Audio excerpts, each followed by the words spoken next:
जय हरी. नेमकं पाप आणि पुण्य म्हणजे काय?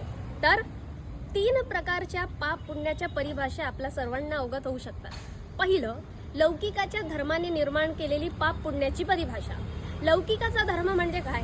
लोकांनी निर्माण केलेले अनेक धर्म एकच सांगतात, धर्मशास्त्रांच्या विरोधात जाल, धर्म पुस्तकांच्या विरोधात जाल तर तुम्हाला पाप लागेल आणि जर त्याचं पालन कराल तर तुम्हाला पुण्य लाभेल.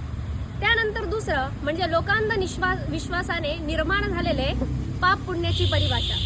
काय आहे लोकांध विश्वास? एखाद्या कोणत्या तरी गावामध्ये कोणती तरी परंपरा चालत आलेली आहे, त्या परंपरेला जर तुम्ही खंडित कराल तर तुम्हाला पाप लागेल आणि त्या परंपरेचं जर तुम्ही पालन कराल तर तुम्हाला पुण्य लाभेल. मग ती परंपरा दांभिकही असू शकते किंवा कुठलीही परंपरा असू शकते. त्यानंतर तिसरी परिभाषा सर्व संत मंडळी आणि या जगातले अद्वितीय असणारे महामानव देतात की या जगामध्ये पाप कशाला म्हणावं आणि पुण्य कशाला म्हणावं. तर कुणालाही मानसिक, शारीरिक किंवा कोणत्याही प्रकारचा त्रास देणे, हिणवणे म्हणजे पाप मानलं जातं आणि त्याचबरोबर कुणाचीही मदत करणे, कुणावरतीही दयाभाव दाखवणे, कुणावरतीही परोपकार करणे म्हणजे जगातलं सर्वात श्रेष्ठ पुण्य परोपकार मानलं जातं.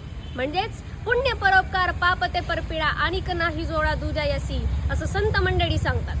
मग अनेक पाप पुण्याला न जुमानता संतांनी सर्वश्रेष्ठ पाप पुण्याची परिभाषा आपल्याला दिलेली आहे. यातून आपल्याला कोणती पाप पुण्याची परिभाषा निवडायची आहे हे आपल्यावर आहे.